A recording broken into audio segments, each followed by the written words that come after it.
Comme vous le savez, nous sommes de passage sur terre. Le croyant, il sait qu'il est sur terre pour préparer l'autre vie. Et il n'oublie jamais cet objectif. Et le diable déploie énormément d'énergie pour justement nous rendre insouciants et nous faire oublier qu'on a des comptes à rendre le jour du jugement. Le croyant, lorsqu'il meurt, il commence d'abord par une étape qui s'appelle Alamul Barzakh, le monde de la tombe, qui est soit un jardin du paradis ou un trou de l'enfer, wal'iyadhu billah, qu'Allah nous en préserve. Puis après cela, c'est la résurrection. Allah tabaraka wa ta'ala ordonne à l'ange Israfil de souffler et l'humanité entière est ressuscitée. Ce jour-là, Allah tabaraka wa ta'ala lui a donné beaucoup de noms, le jour du jugement. Allah tabaraka wa ta'ala dit wa anzirhum yawm al-hasra, avertis-les du jour du regret. Il y en a, ils vont regretter. Si seulement sur terre, j'avais mis le paquet. Si seulement sur terre, j'avais fait beaucoup d'ibadat, beaucoup d'adoration. Et donc, le jour du jugement arrive, les gens, comme vous le savez, sont ressuscités nus, n'est-ce pas? D'ailleurs, Aïcha radiallahu anha, l'épouse du prophète sallam, elle a été étonnée de cela. Et elle a dit au prophète sallam, les hommes et les femmes nus, le prophète lui a dit, l'affaire sera bien plus importante que cela, ya Aïcha. Les gens ne penseront pas regarder quelqu'un. Puis, le soleil qui s'approche au-dessus de la tête des gens, n'est-ce pas? Et on sait que certaines personnes seront sous l'ombre du trône d'Allah le jour où il n'y aura d'ombre que la sienne. Tout cela, on connaît, n'est-ce pas? Puis après, Allah tabaraka wa ta'ala t'appelle à comparaître devant lui, Azza wa Jal. Et commence le jugement. Il y a le jugement, il y a la pesée des œuvres sur la balance. Et après la pesée des œuvres, qu'est-ce qui reste? Il reste le fait de traverser As-Sirat. As-Sirat, c'est quoi? C'est ce pont qui est au-dessus du feu de l'enfer. Et aujourd'hui, avec l'aide d'Allah tabaraka wa ta'ala, on va parler uniquement que du Sirat. Donc notre thème aujourd'hui, avec l'aide d'Allah tabaraka wa ta'ala, est le pont du Sirat. Et pour ne pas s'éparpiller, notre thème aujourd'hui, il sera divisé en plusieurs parties. La première partie, c'est le pont du Sirat et l'état des gens autour de lui. La deuxième partie, c'est le dépôt et les liens de parenté qui seront sur les côtés du pont du Sirat. La troisième partie sera comment traversera le Sirat le dernier parmi les musulmans. Et la dernière partie, c'est comment trouver le salut ce jour-là? Comment sauver notre peau? Et mes chers frères et sœurs, là, je ne vais pas vous citer des textes qui sont imaginaires. Ok? C'est le Coran, la sunna du prophète alayhi salatu wassalam, avec la compréhension des pieux prédécesseurs. On va entendre ensemble, bismillah, des textes qui secouent les tripes. Et je vous demande d'être très attentifs et de vous poser la question, ce jour-là, moi, est-ce que la situation me sera facile ou pas? Tu dois te poser la question et tu te dois de te donner les moyens de réussir ce grand examen. Ahibati fillah, mes chers frères et sœurs. As-Sirat, c'est quoi déjà sa définition, son sens linguistique? As-Sirat, le pont, dans la langue arabe, désigne le chemin évident. Ok? As-Sirat, linguistiquement, c'est quoi? C'est le chemin évident. Et dans la religion, istilahan shar'an, c'est quoi exactement le sens du mot Sirat? As-Sirat désigne le pont qui sera étendu au-dessus de la partie principale de l'enfer où passeront les premiers et les derniers. C'est un pont entre le paradis et l'enfer. C'est bien clair? Très bien. Ce pont-là, on retrouve dans la sunna authentique que le prophète alayhi salatu wassalam a dit que ce pont du Sirat, il est plus fin qu'un brin de cheveux et plus tranchant qu'un sabre. Et on va voir également dans les hadiths que ce pont est glissant. Allahu Akbar. Allahu Akbar. Il est au-dessus de l'enfer. Subhan al-Malik. Donc le prophète alayhi salatu wassalam, il nous dit dans le hadith d'Abi Sa'id al-Khudri rapporté par Muslim qu'il s'agit d'un pont qui est plus fin qu'un brin de cheveux, plus tranchant qu'un sabre.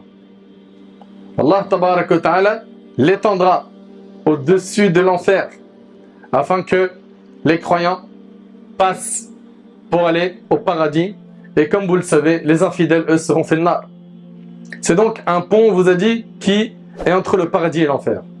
Et on doit s'arrêter tout de suite sur un verset que certains ont mal compris. Allah tabaraka wa ta'ala, il nous dit dans sourate Maryam, وَإِن مِّنكُمْ إِلَّا وَارِدُهَا كَانَ عَلَى رَبِّكَ حَتْمًا مَقْضِيًّا. Dans sourate Maryam, Allah tabaraka wa ta'ala, il dit, il n'y a personne parmi vous qui ne passera pas par l'enfer, car il s'agit là pour ton Seigneur d'une sentence irrévocable. La question qu'on doit tous se poser, c'est est-ce que cela signifie que tous les musulmans vont quand même rentrer en enfer avant d'aller au paradis? Allah Ta'ala il nous dit, il n'y a personne parmi vous qui ne passera pas par l'enfer. Que veut dire ce verset? L'imam Ibn Abi al-Izz al-Hanafi rahimahullah, dans son commentaire Al-Aqida al-Tahawiyya, il a dit que les exégètes du Coran ont divergé concernant le sens de ce verset. Certains parmi les savants, et c'est un avis fort, ont dit que ici, passer par l'enfer, ça ne veut pas dire y entrer, mais ça veut dire passer au-dessus de l'enfer. Et c'est ce qu'il faudra retenir pour les croyants. Ah ouais? C'est pas obligatoire que tous les musulmans y passent en enfer. Mais ça, tu l'as lu où? Bah moi je pensais que tous les musulmans, ils allaient aller à un moment, puis après, tu l'as lu où? Comme vous le savez déjà, les comptes, ils sont pesés sur la balance. Après, tu te retrouves soit au paradis, soit en enfer. Au paradis, sans passer par l'enfer, c'est-à-dire sans y entrer. Ok? Et même la personne qui a plus de péché que de bonne action, écoutez attentivement s'il vous plaît. Même la personne musulmane qui a plus de péché que de bonne action, le jour du jugement, on ne dit pas, nous, en tant que musulmans, il sera en enfer. Il est sous la volonté d'Allah. À partir du moment où il n'a pas annulé son islam, il est sous la volonté d'Allah. Allah, il peut le pardonner par sa miséricorde et il peut le châtier. Ok? Et il y a une opinion de savants qui dit que al-wurud huwa ad-dukhul, le fait de passer par l'enfer, c'est-à-dire y entrer. Ok? Et l'avis le plus fort à retenir, le premier passage, c'est celui des infidèles qui finiront fil nar. Et il y a le passage de qui? Des croyants. Des croyants, des pieux. Ok?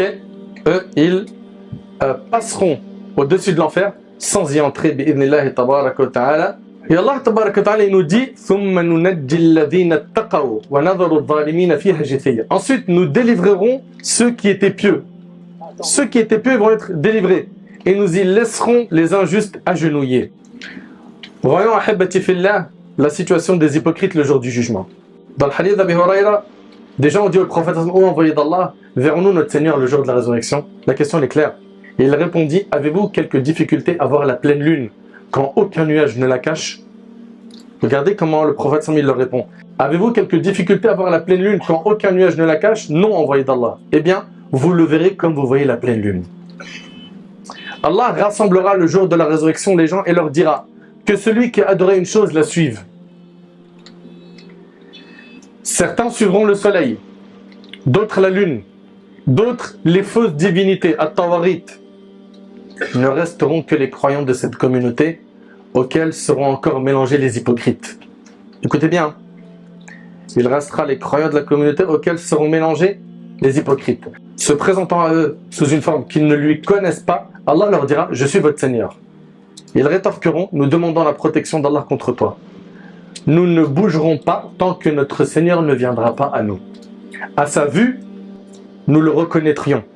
Allah exalté soit-il se montrera alors à eux sous la forme qu'ils connaissent. Et il dira « Écoutez bien, je suis votre Seigneur ». Ils diront « Certes oui, tu es notre Seigneur » et ils le suivront. Donc les croyants, ils vont suivre leur Seigneur Azza wa Jal. Et les hypocrites se mélangeront à qui? Aux croyants. Et ils suivront les croyants qui eux suivent leur Seigneur Azza wa Jal. Les hypocrites, ils vont penser pouvoir tromper Allah. On s'est camouflé dans le rang des croyants, on s'est caché avec eux, on ne sera pas détecté. Ok? Donc ils ont trompé les croyants sur terre, et on va parler bien comme il faut de ces hypocrites. Ils ont trompé les croyants sur terre et vont penser pouvoir faire la même chose le jour du jugement avec le Seigneur des mondes.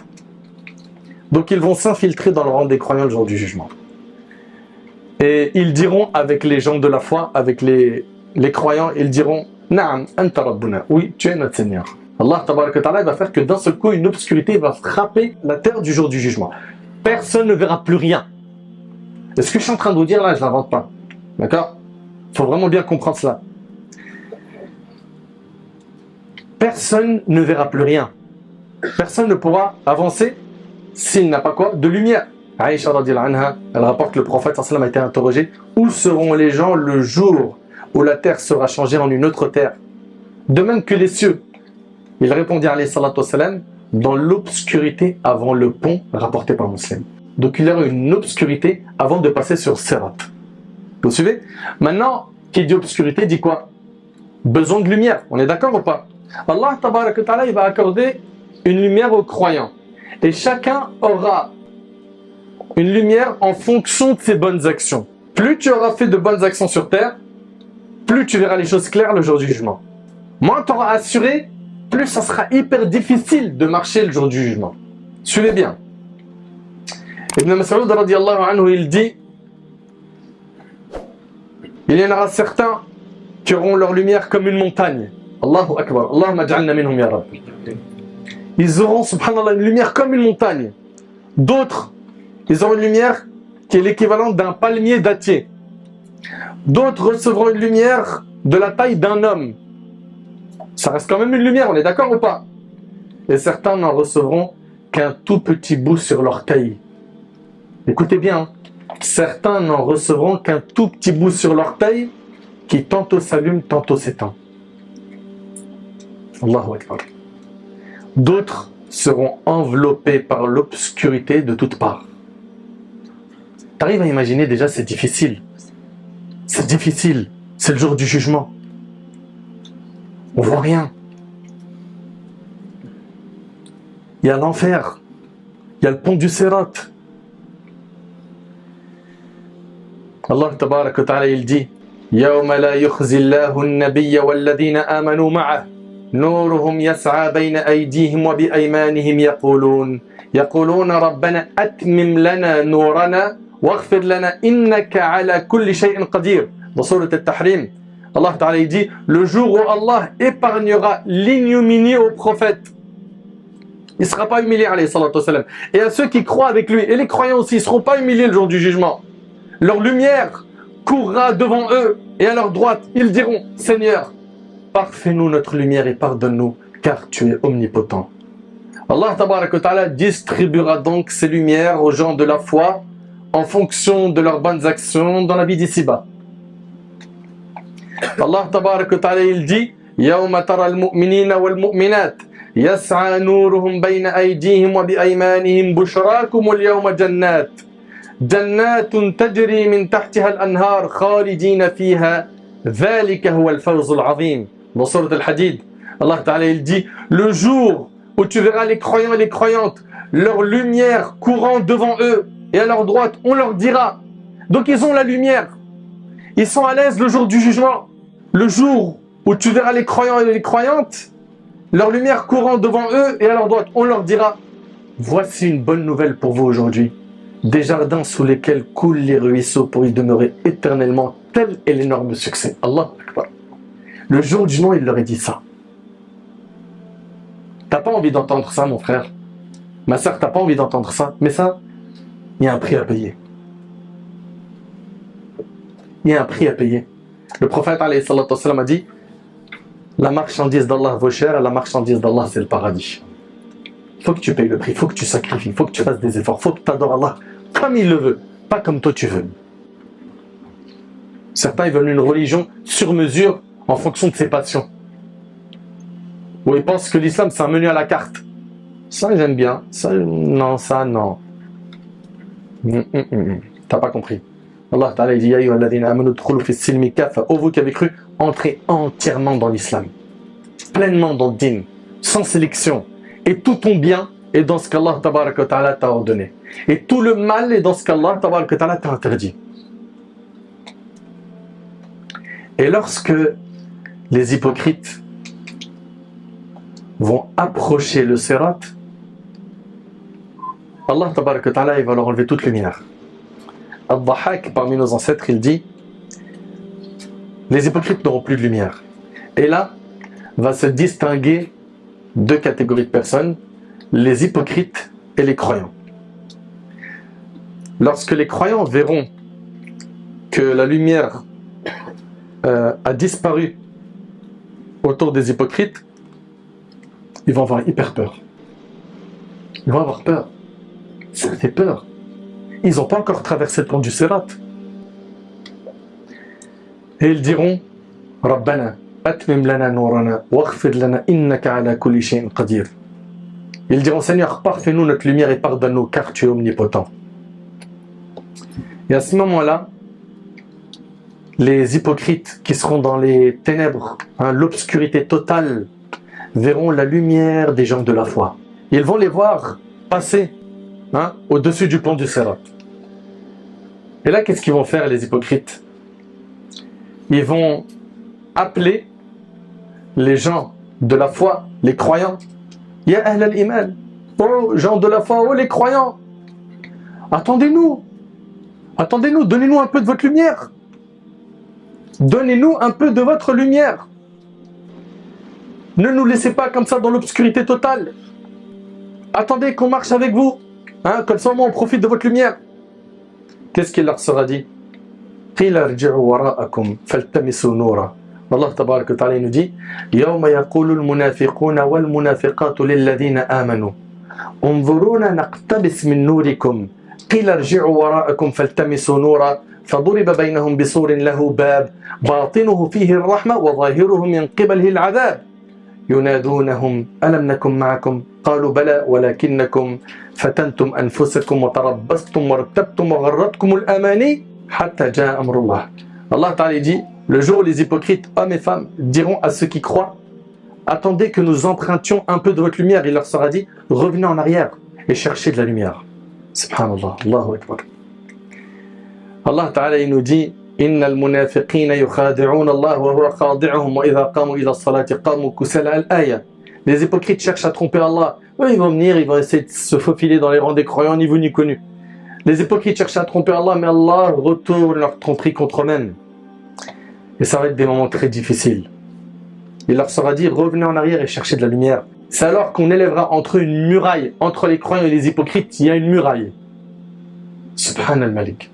Déjà que c'est dur pour eux, là maintenant, ils ne voient plus les croyants. Mais ils vont les appeler.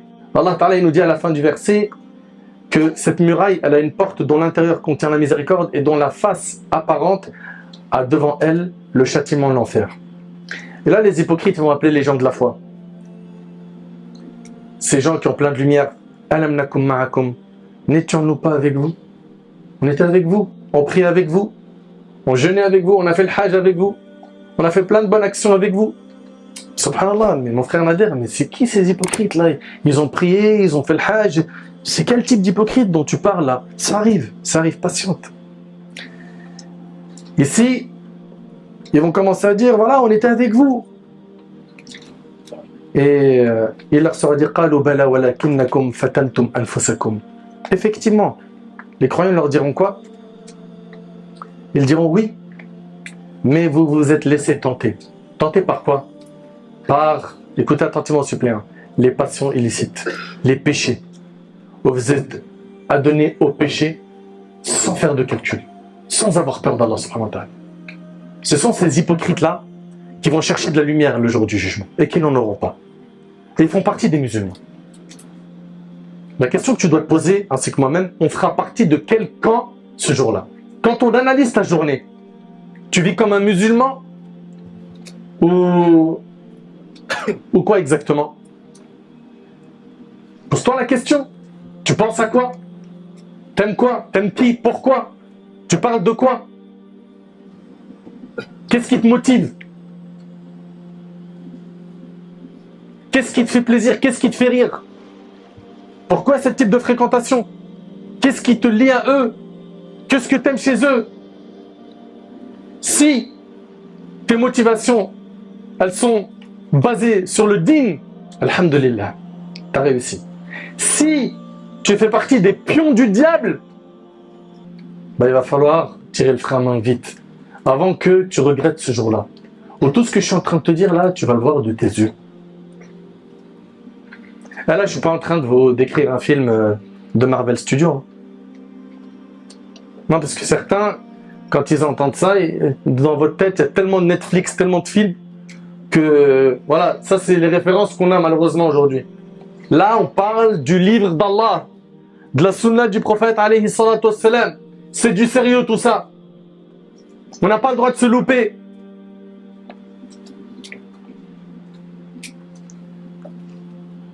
N'étions-nous pas avec vous? Leur crieront-ils? Oui, répondront les croyants. Mais vous vous êtes laissé tenter et vous avez comploté. Comploté contre qui? Contre les croyants. Vous avez fait du mal aux croyants. Vous avez attaqué les croyants de l'intérieur. Allahu Akbar. Et vous avez douté. Vous avez douté du jour du jugement. Douté du Sirat. Douté de l'enfer. Vous en avez eu plein des rappels sur tous ces sujets. Mais il y avait le doute. Vous n'étiez pas certain.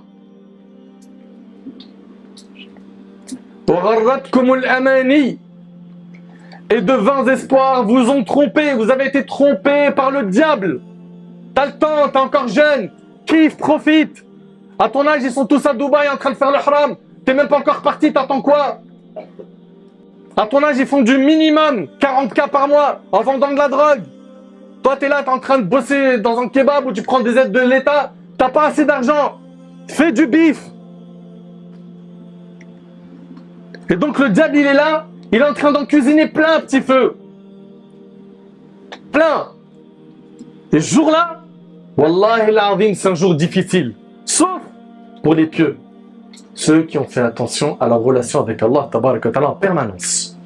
Même s'ils savaient que c'était difficile de pratiquer la religion et que nous vivons la fin des temps et qu'il y a plein de petits signes de la fin des temps déjà qui ont apparu et que oui, effectivement, c'est un big challenge de tenir quoi?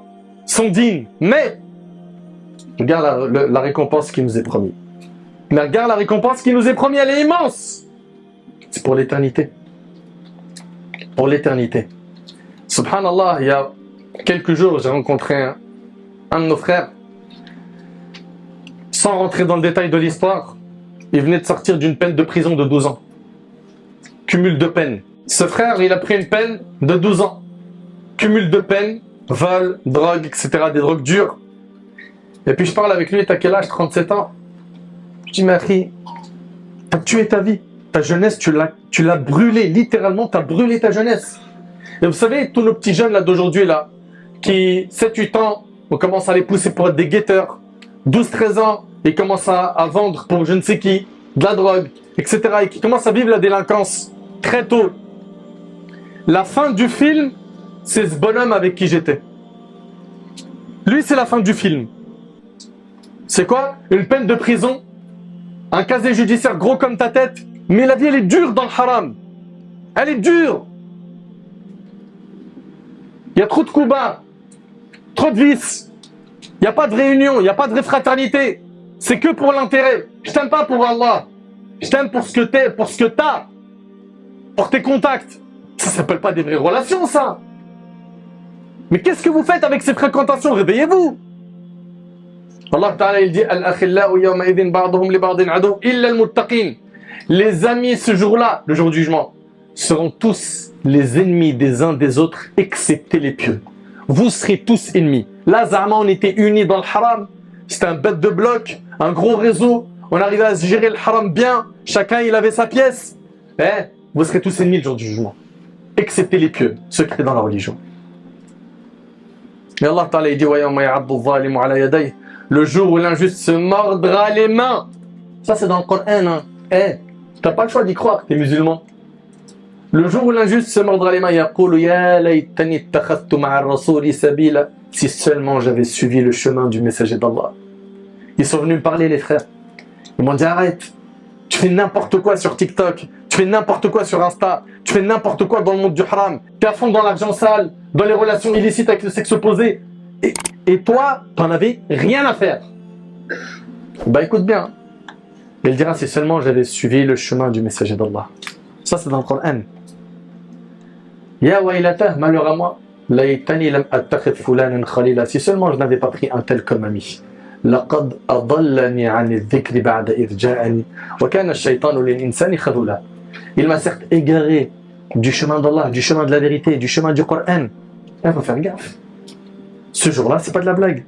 Je reviens donc au verset, et de vains espoirs vous ont trompé, le diable, jusqu'à ce que vint l'ordre d'Allah. Et le séducteur, donc Shaitan, vous a trompé au sujet d'Allah. Écoutez bien. فَالْيَوْمَ لَا يُؤْخَذُ مِنْكُمْ فِدْيَةٌ وَلَا مِنَّ الَّذِينَ كَفَرُوا مَأْوَاكُمُ النَّارُ هِيَ مَوْلَاكُمْ وَبِئْسَ الْمَصِيرُ. Aujourd'hui donc, on n'acceptera de rançon ni de vous, ni de ceux qui ont été infidèles. Ça y est, tu ne peux pas te racheter le jugement, c'est mort. Sur terre, les gens, quand ils prennent de lourdes peines, avec un avocat, ils arrivent à réduire la peine. C'est vrai ou pas? Un bon avocat, ouais, il a fait un truc de fou, mais il peut diminuer un peu. Là, c'est mort. Tu peux plus. C'est terminé. C'est-à-dire quoi? Il y a le pont du Sirat, et après, c'est le paradis. T'imagines un peu un pont, tu le traverses, et c'est l'éternité dans le bonheur. Et tu te prives de ça, pourquoi? Donne-moi un plaisir qui mérite que tu te prives de ça. Donne-moi une chose, toi qui as la raison, toi qui es intelligent. Une chose qui vaut la peine que tu mettes une croix sur le Jannah. Il n'y en a pas. Il y a juste le fait malheureusement que tu fais des mauvais calculs. Parce qu'autour de toi, il y a de mauvaises personnes. C'est souvent le cas. Tu as été mal programmé. Par le fait que malheureusement, il n'y a pas eu d'éducation islamique. Et ça, faut le dire. Combien de parents sont des démissionnaires? On parle souvent de la délinquance, des problèmes, des péchés, etc. Les parents s'en moquent. T'as mangé, t'as brossé tes dents, on va dormir. Et son éducation? C'est un dépôt, vos enfants. Vous allez avoir des comptes à rendre. Votre asile, nous dit Allah, est le feu. C'est lui qui est votre compagnon inséparable. Allahu Akbar. Et vous avez oublié que le prophète, alayhi salatu wassalam, il a dit que le plus petit châtiment en enfer, ça c'est le plus petit châtiment, c'est de marcher sur des braises de feu jusqu'à ce que ton cerveau y bouillonne. Je sais pas si on réalise un peu. Qui parmi nous est capable de faire ça? Qui? Personne. Marcher sur des braises de feu, pieds nus, pas avec des chaussures de sécurité. Pieds nus, jusqu'à ce que ton cerveau y bouillonne. Votre asile est le feu, c'est lui qui est votre compagnon inséparable, et quelle mauvaise destination. Ya Rab, préserve-nous du châtiment de l'enfer. Ya Allah, fais de nous des pieux. Ya Allah, accorde-nous un repentir sincère avant de mourir. Ya Rab, pardonne-nous toutes nos fautes. Ya Allah, améliore notre situation. Ya Allah, tu connais notre état, tu connais nos faiblesses. Donne-nous la force de pouvoir bien t'adorer jusqu'au dernier souffle de notre vie. Puis on revient au hadith que l'on a évoqué tout à l'heure. Ici, ils diront, certes oui, tu es notre Seigneur, et ils le suivront. Ils vont donc suivre Allah subhanahu wa ta'ala, les croyants, et on avait dit parmi eux, il y avait qui? Les hypocrites, très bien. Puis on jette le pont sur l'enfer, le pont du Sirat, ok? Le prophète sallallahu il dit, nous serons, moi et ma communauté, les premiers à le traverser. Allahu Akbar. On sait qu'il y a eu plein de communautés qui ont vécu, n'est-ce pas? La première communauté qui va passer sur ce pont, c'est celle du prophète alayhi salatu wassalam. L'imam al-Qurtubi rahimallah, il dit, s'il vous plaît, Allah jazikum khair, j'aimerais vraiment que tout ça on essaie de bien l'imaginer, parce que c'est pas de la blague, c'est du sérieux. Al-Qurtubi rahimallah, il dit, imagine-toi, oh mon frère, lorsque tu seras sur le pont et que tu regarderas l'enfer en dessous de toi. Allahu Akbar. Allahu Akbar. L'enfer en dessous de toi, noir et ténébreux, son feu s'embrasant et ses flammes s'élevant. L'enfer qui va parler.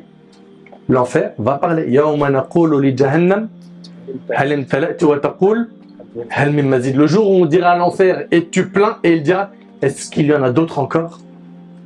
L'enfer va parler. L'enfer, c'est la punition d'Allah. Ok? Le croyant, il va passer sur le sirat, en dessous il y a le feu. La ilaha illallah. Ibn Abbas radiyallahu anhuma, Il rapporte que le prophète alayhi salatu wassalam, a dit: nous sommes la dernière communauté. On est bien la dernière. Ça y est, il n'y a plus de prophète après Mohammed alayhi salatu wassalam. Vous le savez ça? C'est le sceau des prophètes. Le prophète il dit: nous sommes la dernière communauté et nous serons la première à être jugée le jour du jugement. L'on entendra où est la communauté illettrée et son prophète. Nous sommes donc à la fois les derniers et les premiers à être jugés. Les premiers également qui passeront sur le pont du Sirat. Ibn Abbas radiyallahu anhu, il dit: Allah yajazikum khair, s'il vous plaît, méditez sur ces paroles, méditez-les. Ce qu'on est en train de vous dire, c'est du sérieux. Ibn Abbas, il dit: les communautés précédentes nous offriront alors un chemin et nous y passerons illuminés par une lumière blanche grâce aux traces des ablutions. Allahu Akbar. C'est par ces traces de ces ablutions-là que tu seras reconnu par notre bien-aimé Mohammed sallallahu alayhi wa sallam. On en est où avec la prière? Pourquoi je dis la prière? Parce que qui dit prière dit ablution, n'est-ce pas? T'en es où toi avec ta salat? Hein? T'en es où? Les 5 prières, ça c'est non négociable. Non négociable. Peu importe la situation que tu vis, la prière, c'est non négociable. Et plus tu vas lui accorder de l'importance, plus tu auras de la valeur auprès de ton Seigneur Azza wa Jal. Moins tu lui accordes d'importance, plus tu t'exposes à beaucoup de dangers, sur terre et dans l'au-delà. Il y en a plein, ils se disent: mais je comprends pas. Cocktail de galère, cocktail d'épreuve. Tu pries même pas. Tu as coupé ton lien avec ton Seigneur. Comment? Ouais, mais tu sais pas ce que je fais comme péché. Combat ces péchés et commence la prière. Et par le biais de cette prière, invoque Allah et demande à Allah de te débarrasser de ses péchés. Inna salata tanha anil fahsha'i wal munkar. La prière, elle préserve des turpitudes et du blâmable. Les communautés précédentes nous offriront alors un chemin et nous y passerons illuminés par une lumière blanche grâce aux traces des ablutions. Les communautés diront alors sur la terre de la résurrection, et écoutez bien s'il vous plaît, les communautés diront alors sur la terre de la résurrection: peu s'en faut pour que les gens de cette communauté ne soient tous des prophètes. Subhanal Malik. Le prophète alayhi salatu wassalam, il dit, on continue le long hadith: nous serons moi et ma communauté les premiers à le traverser. Ce jour-là, la ilaha illallah. Ce jour-là ne prendront la parole que les messagers. Il n'y aura que les messagers d'Allah qui parleront yawm al-qiyamah. Ils ne cesseront de dire: Allahumma sallim sallim. Ô Seigneur, accorde le salut, accorde le salut. Qui fait cette dua? Qui? Les messagers. Pourquoi? C'est un jour dur. On n'a pas le droit de se louper ce jour-là. Nous, en tant que croyants, on y croit dur comme fer. Au jour du jugement, il n'y aura que les messagers qui vont parler et leur dua sera: Allahumma sallim sallim. Sur le pont se trouveront des crochets semblables aux épines du chardon. Donc déjà, c'est un pont, il est fin. Oui? On est d'accord ou pas? Il s'agit d'un pont qui est plus fin qu'un brin de cheveux, plus tranchant qu'un sabre. On va voir après dans un texte qu'il est glissant. Et en plus de cela, le prophète me dit: sur le pont se trouveront des crochets semblables aux épines du chardon. C'est quoi exactement l'épine du chardon? Ici, le chardon, c'est une plante avec des épines tranchantes. Ok? C'est-à-dire quoi? C'est-à-dire que finalement, ces crochets-là, hein, ils seront tranchants. Le prophète sallallahu alayhi wa sallam, il dit: avez-vous vu un chardon? Les gens dirent oui au messager d'Allah.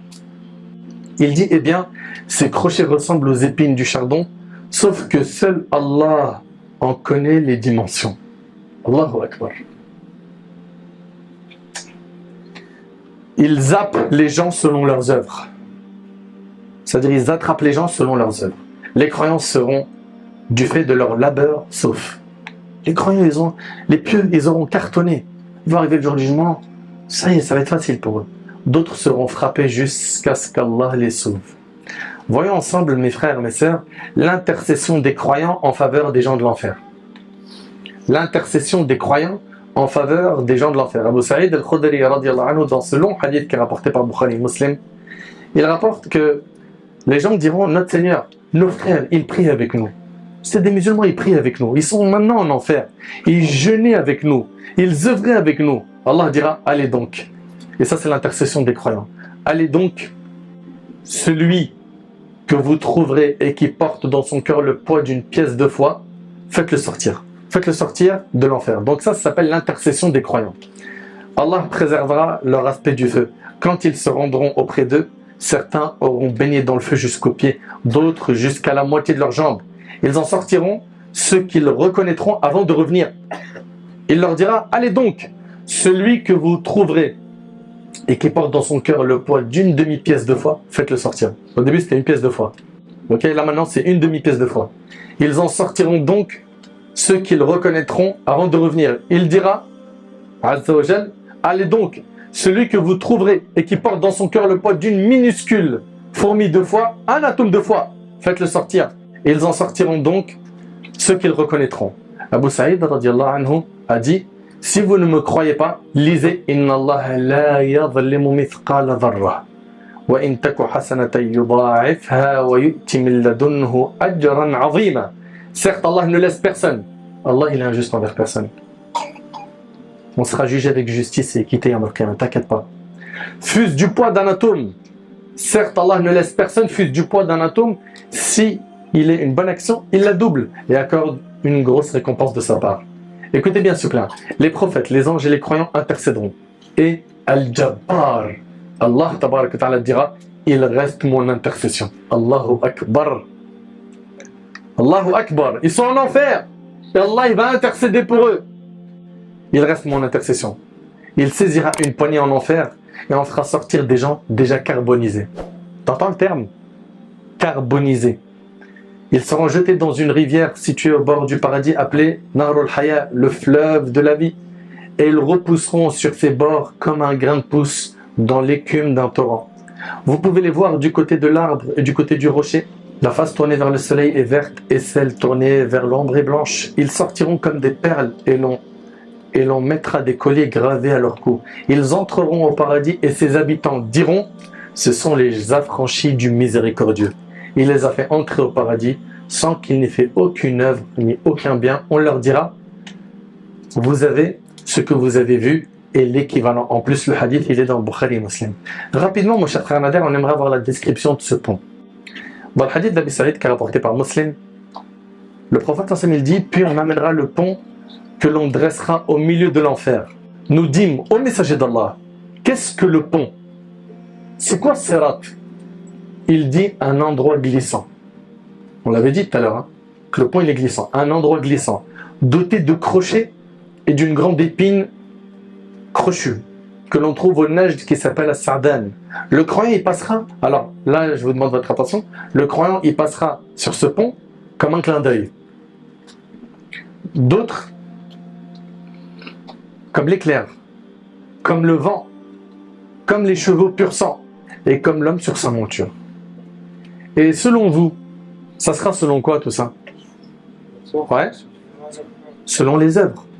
Il y en a sur terre, dès qu'ils entendaient il faut faire le bien, c'était les premiers. Eh ben, ces gens-là, qui étaient sabbaqin fil khayr, les premiers à faire le bien, comme un clin d'œil, comme un éclair. Le jour du jugement, il passe. C'est-à-dire, tu sais, ça veut dire quoi comme un clin d'œil? Un clin d'œil, c'est-à-dire, lui, il va pas marcher, il va voir l'enfer et tout, ce spectacle affreux. Un clin d'œil, un éclair.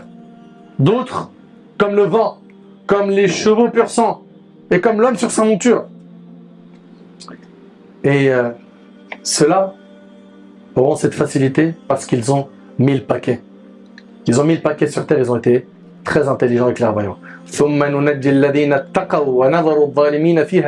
Ensuite, nous délivrerons ceux qui étaient pieux et nous y laisserons les injustes agenouillés. Et certains vont être touchés par l'enfer. L'un s'en sortira sain et sauf, l'autre s'en sortira blessé, et l'autre encore sera renversé dans le feu de l'enfer. Le dernier d'entre eux sera littéralement traîné. Allahu Akbar. Si seulement on méditait. Si seulement on méditait sur tout cela. Donc il y en a qui vont passer hyper rapidement. Hein? Clin d'œil. Certains ils vont passer donc comme un clin d'œil. Éclair, le vent, hein, le chevau de pur sang. Et là il s'agit d'un pont qui est dressé au-dessus du feu de l'enfer. Puis qu'est-ce qui va se passer après? Ce qui va se passer, c'est que sur le côté du Sirat, il y aura le dépôt, al-amana, et les liens de parenté. Le prophète, alayhi salatu wassalam, il a dit, Le dépôt et les liens de parenté se tiendront de part et d'autre du pont, le pont Sirat, dans le hadith rapporté par Muslim selon Hudayfa. L'imam al-Nawawi, rahimallah, il dit que le dépôt viendra demander son droit et les liens de parenté vont demander leur droit. Mais ici, il y a une question. C'est quoi l'amana? Vous allez me dire le dépôt. Mais ça veut dire quoi le dépôt? Ouais. C'est dont on est responsable. C'est dont on est responsable. J'écoute. La confiance. Ouais. Quelque chose qu'on a laissé à quelqu'un. Quelque chose qu'on a laissé à quelqu'un. On nous a confié. Qu'on nous a confié. Les enfants. La religion. Toute la religion. Barakallahu fik. Écoutez bien s'il vous plaît. Ibn Abbas radiyallahu anhu, il dit Al-amana hiya al-fara'id allati iftaradaha Allah ala ibadihi. Ibn Abbas il dit radiyallahu anhu, Al-amana, le dépôt, ce sont les obligations qu'Allah a rendues obligatoires à ses serviteurs.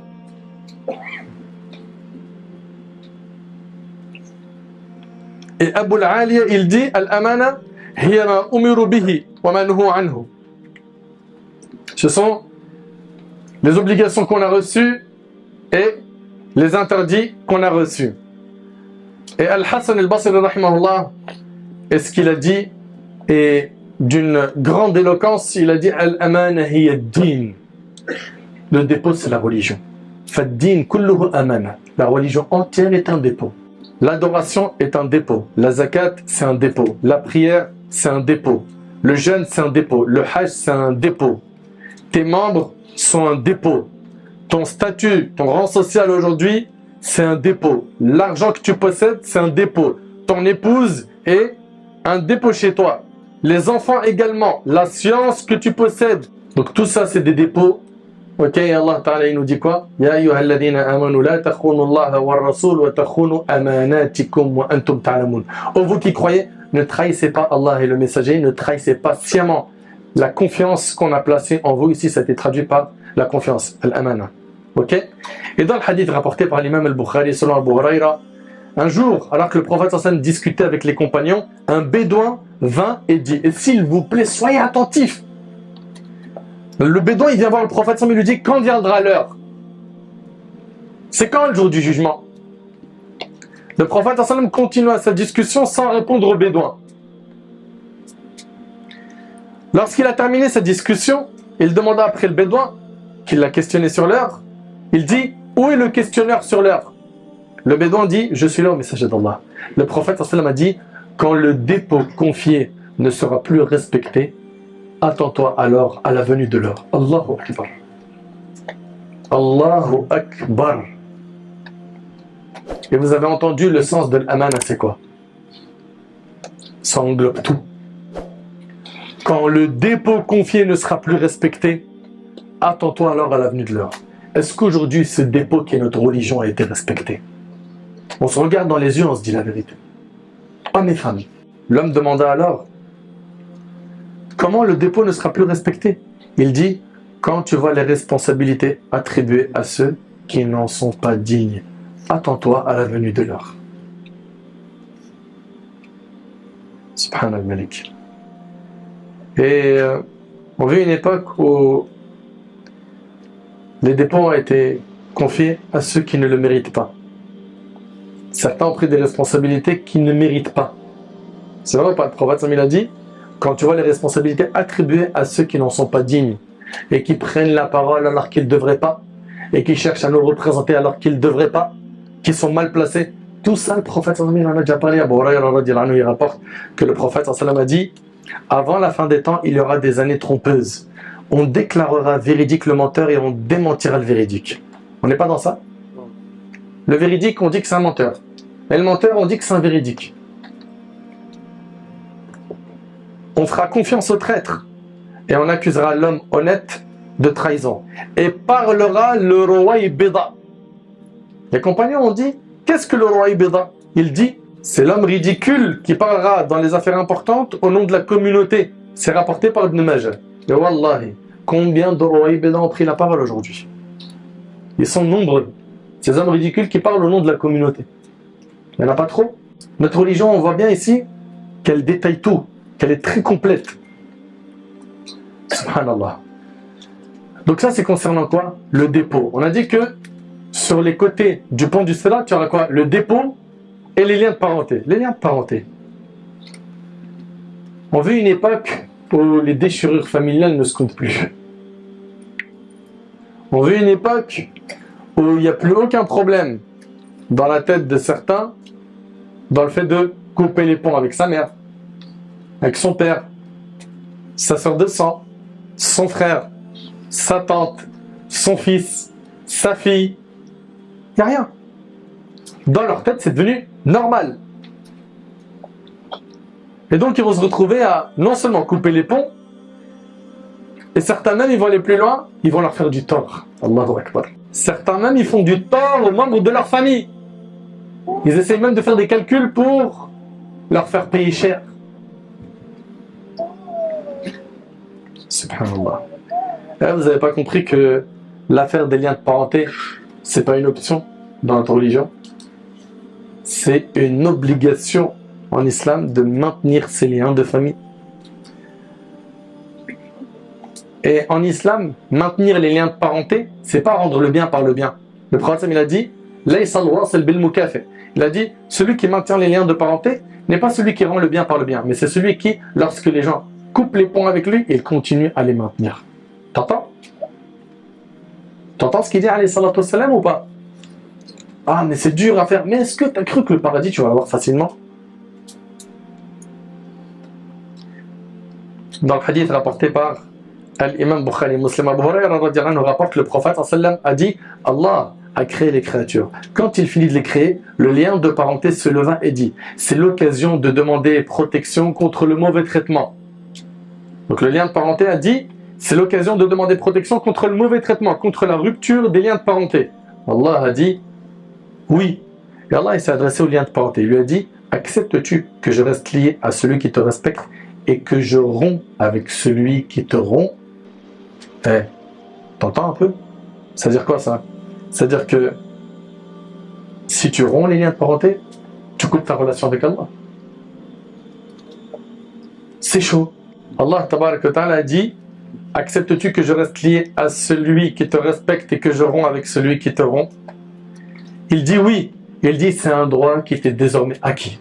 Puis le messager d'Allah sallallahu alayhi wa sallam dit, lisez si vous voulez ces versets.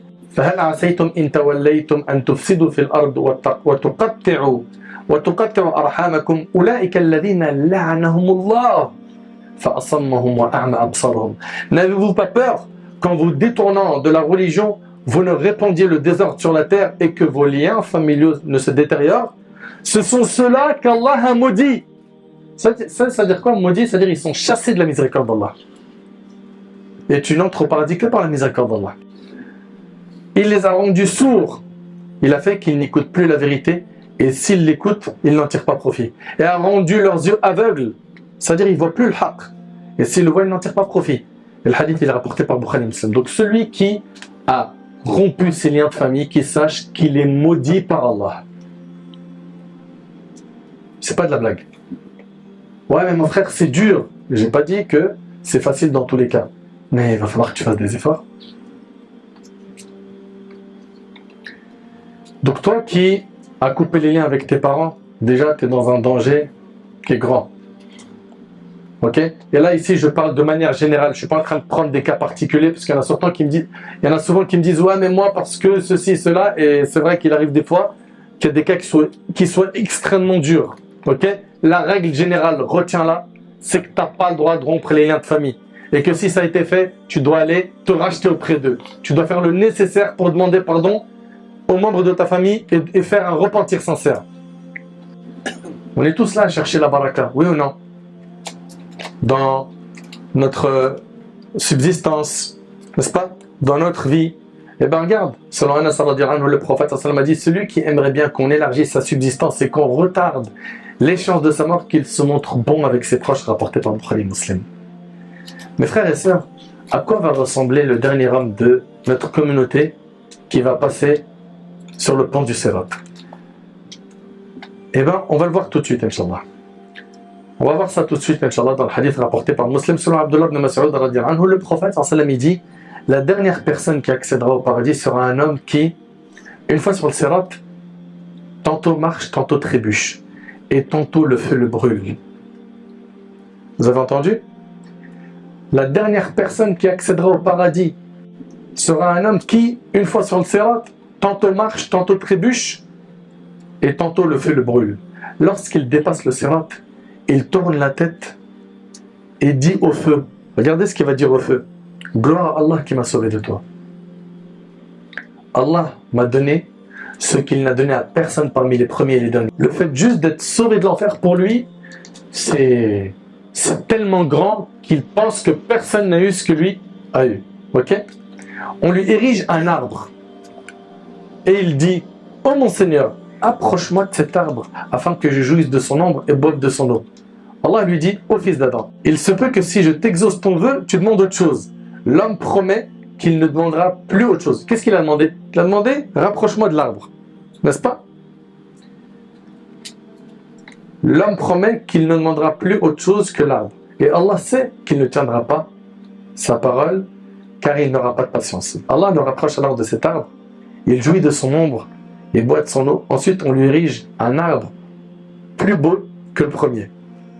Et là, votre avis, il va dire quoi? Rapproche-moi de cet arbre.